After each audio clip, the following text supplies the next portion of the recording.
Hi, Phil Aston here from Now Spinning Magazine with another album review, and this is Paul Rodgers' Midnight Rose, his first album in so long.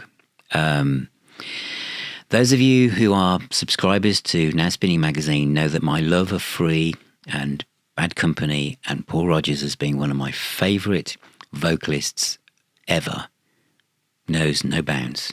And whenever I do a review looking back at any album that features Paul, I end up going on a lot longer than I perhaps should, because of how that music and the combination of Kossoff's guitar and those other musicians, but primarily Paul Rodgers' voice, is just goes down fathoms in what it means to me. This is a short album, as many of you have said online. It's 15 minutes aside. Is that a problem? No. Many albums, final albums back, and my favourite albums are about half an hour long. And there's nothing else to add. To this, I bought the vinyl version because it's Paul Rodgers.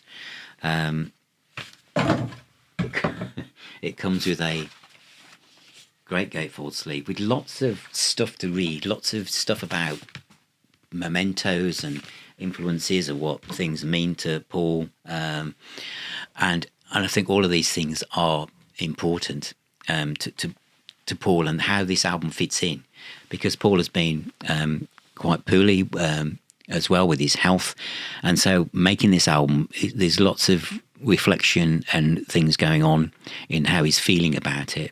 And the fact he's made an album, and his voice is just as velvety and heartfelt as it ever was. What makes Rodgers so different to me is that it's when he let go of the rail, which is a phrase I've used a lot when I describe Paul Rodgers, that he's kind of done the verse and the chorus, and then he just knows that we're heading towards the fade or the end of the song, and he just lets go and he just sings whatever comes into his mind based on how he feels in that moment. He still has that. And the first track on the album is called Coming Home. As I said, it's a short album. I can't deny that, but it's beautiful. I've played it so many times. It's Coming Home. It's a great rock shuffle, great vocal, and you just feel he's back. Superb guitars, absolutely brilliant. The next track is Photo Shooter, which is again about 3 minutes long. It's kind of got a Rough Diamonds, Desolation Angels, Bad Company type feel. It would fit in that period of Bad Company's history really well. If I say great vocal with every song that I mention off this album, I apologise, but I don't know what else to say.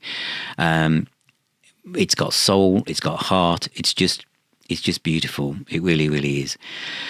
The next one is Midnight Rose, and that's also a fantastic song. It's a ballad, acoustic guitar, some great strings on it.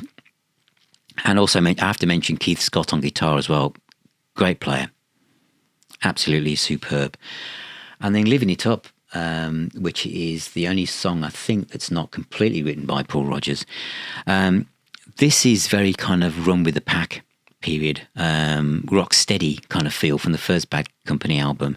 Funky blues. It's hard rock. It's great. It's just great song.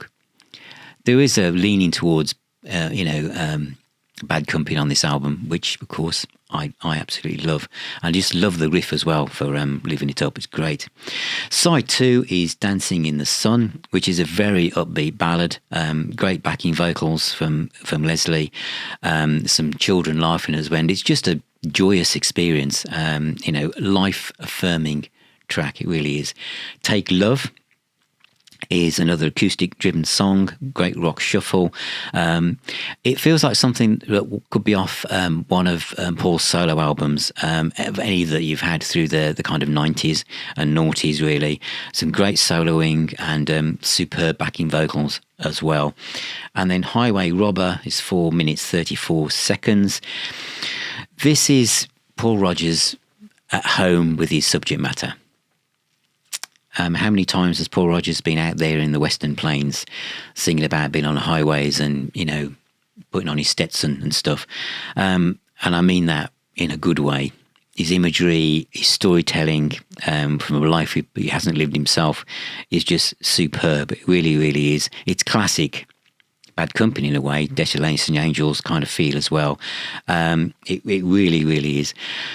And then the last track, side 2, is probably my favourite. Again, feels like something that come off one of his more recent, although they're not like recent solo albums, but hopefully you know what I mean. It's got a wonderful, heartfelt chorus, great guitar playing, great singing, and it just ends on a high note to me, the whole album. And I think Rodgers' voice is so expressive for the human condition.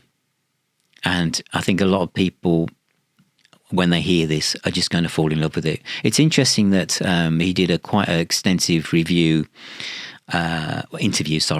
with Classic Rock magazine, and then the review by Jeff Barton kind of like I didn't feel as if Jeff, who I really admire, really understood what was going on here, and where Paul is in his life, what's happened in Paul's life, and the fact he's making this album. I think the reviews kind of, I don't know what they expected, but to me, this ticks all the boxes. To me, it's a great album.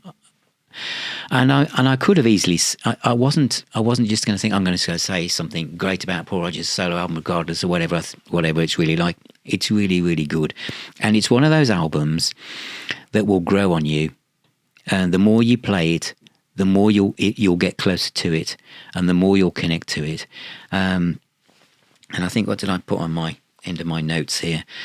It's just wonderful. It ends on an bit of acoustic on the last song, and it's just well sequenced. And I think if you're thinking, could there have been an extra 2 tracks? Well, if Paul hasn't got them, he hasn't got them. But they don't need to be there.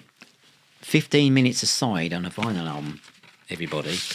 You get the lyrics, by the way, is all you need. And again, there's memorabilia and photos of Paul's pets and stuff. But I just absolutely love it. I close my eyes, I fall on my knees. Almighty God, hear my pleas. Get behind me, troubled times. Get behind me, troubled time. I'm just a man. I have a need to understanding what's trailing me. Look beyond the wonder of the stars. Look beyond the wonder of who we are. In my solitude, I hear the angels singing. In the beatitude for the Holy Virgin, the hounds of hell on my trail. It's got that kind of lyrical feeling of 7 angels from Heartbreaker by Free to me. Great. And I really hope, I really hope that I have a chance to talk to Paul for the Now Spinning Magazine podcast about this album. And I'll see if I can ask some really deeper questions about some of the tracks. But if you're a Bad Company fan, a Free fan, or a fan of soul rock, Paul Rodgers, anything he's done, this needs to be in your collection. It really does. Great, and it's available on CD. I think it's about $12.99, but because it's Paul, I went and bought the vinyl version. I might even buy the CD, don't know. Anyway, thank you for watching. Thank you for being here. Thank you for subscribing and sharing and liking and commenting. Become a patron if you want to support me further. You can make a donation or become a YouTube member, and you'll see all my videos before general release, and some that don't even get a general release. So remember, music is the healer and the doctor. So stay safe, everybody. Keep spinning those discs, and I shall see you very, very soon.